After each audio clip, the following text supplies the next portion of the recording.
Hi, everyone. Steve Adubato. We kick off the program with an important conversation with Donna Walker-Kuhne, who is Senior Advisor for Diversity, Equity, and Inclusion at the great New Jersey Performing Arts Center, otherwise known as NJPAC. Donna, great to have you with us. Thank you so much.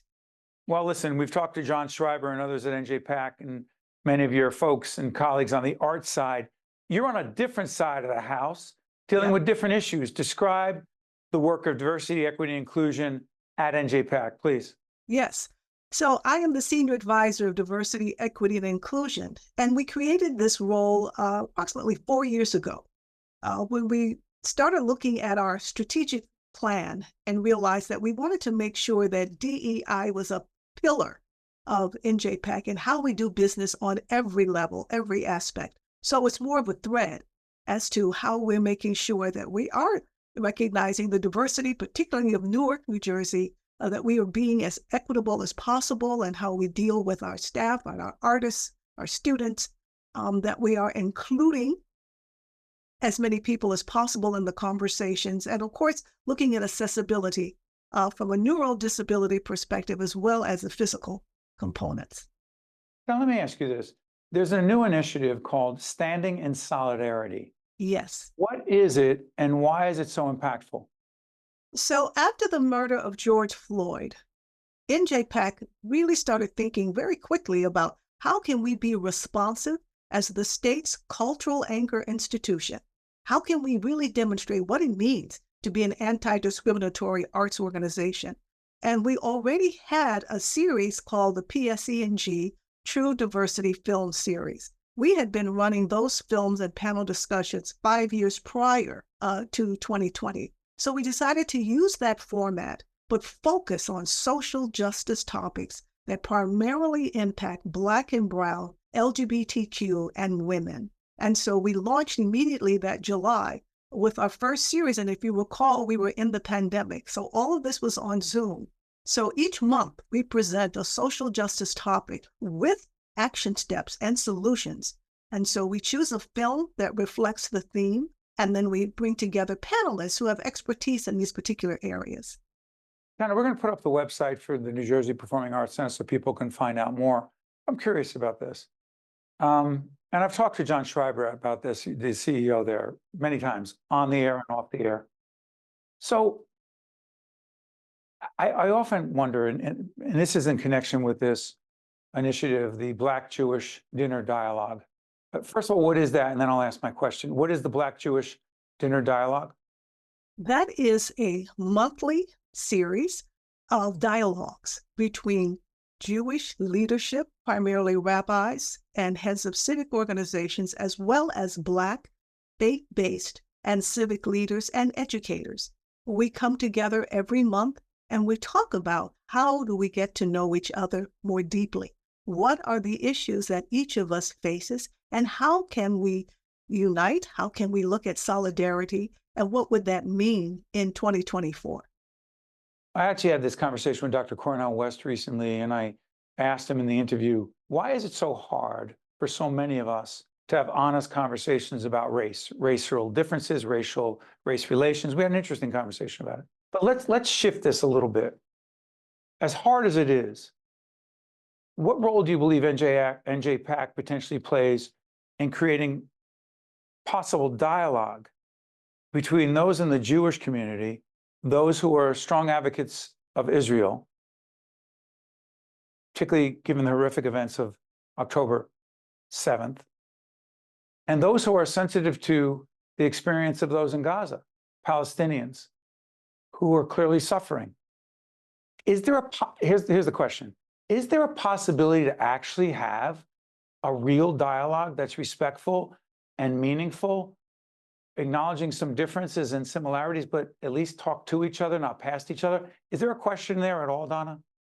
Oh, I can answer that on 2 levels. Sure. Personally, I do believe there's an opportunity for dialogue. It's difficult, but I do believe that personally. As an institution, we have chosen not to make a public statement on either side of the Middle East conflict. But what we do believe is in peace. And we do believe that we want to support any effort that is advocating people looking at the humanity that we all have and the dignity of life that we all share. So that's our position. But we can't talk. You're saying it's not about I'm not talking about taking a position. Right. Because we're trying to do meaningful programming in this area, and it's challenging. Is it realistic that NJPAC and other organizations like ours and others can have leaders in the Jewish community and leaders in the Palestinian/Muslim community together to have a conversation? Or is it, let's stay away from that? That's an interesting question. I think that's something we would be discussing more internally, but immediately I would say, yes, I believe that we can. I think it will be challenging and difficult. But with these monthly dialogues that we've been having, it's laid the foundation of how to really support and respect, regardless of perhaps political beliefs. And that we believe is important as an anchor institution. You know, the whole concept of being anti-racist or an anti-racist initiative. NJPAC's involved, other folks that we are connected to have anti-racist initiative. Donna, is it about potentially trying to change people's hearts or help them try to understand our own prejudice and racism and confront why it's so dangerous? I know it's a loaded question. Go ahead, please. No, it's a perfect question because that's a lot of my responsibility here. So we have online diversity training 4 times per year. And we've been doing this now for 3 years. After each of these mandatory staff trainings, we have small group discussions that I lead. And in these discussions, we unpack what does it mean to have bias? What does it mean to have microaggressions? What does it feel like? And how can we be conscious of that? So we're very active on that lane. And then we have a book club where we read books that also inform us about shared identities, regardless of what we look like culturally or racially. And that has been a wonderful opportunity for us to deepen our knowledge of each other. Our focus here is really building a culture of inclusion. In order to do that, we have to unpack what are the barriers. And fortunately, because John Schreiber is leading the way, and that's imperative that the CEO has solid footprints in this area, we're able to create this culture, I think, in a very robust and authentic way. Yeah. Well said, Donna. We need more of the work you're doing every day. Can't thank you enough for joining us. We appreciate it. Thank you so much. You got to stay with us. We'll be right back. One-on-One with Steve Adubato is a production of the Caucus Educational Corporation, celebrating 30 years in public broadcasting. Funding has been provided by PSEG Foundation, Newark Board of Education, Robert Wood Johnson Foundation, Horizon Blue Cross Blue Shield of New Jersey, RWJ Barnabas Health. Let's be healthy together. The Port Authority of New York and New Jersey, the Terrell Fund, a foundation serving children, Wells Fargo, and by the Fidelco Group. Promotional support provided by NJ.com and by bestofNJ.com. Life is unpredictable. Health insurance shouldn't be. For over 90 years, Horizon Blue Cross Blue Shield of New Jersey has provided quality, affordable health plans to New Jersey residents. We have served generations of New Jersey families and businesses and are committed to driving innovations that put you at the heart of everything we do.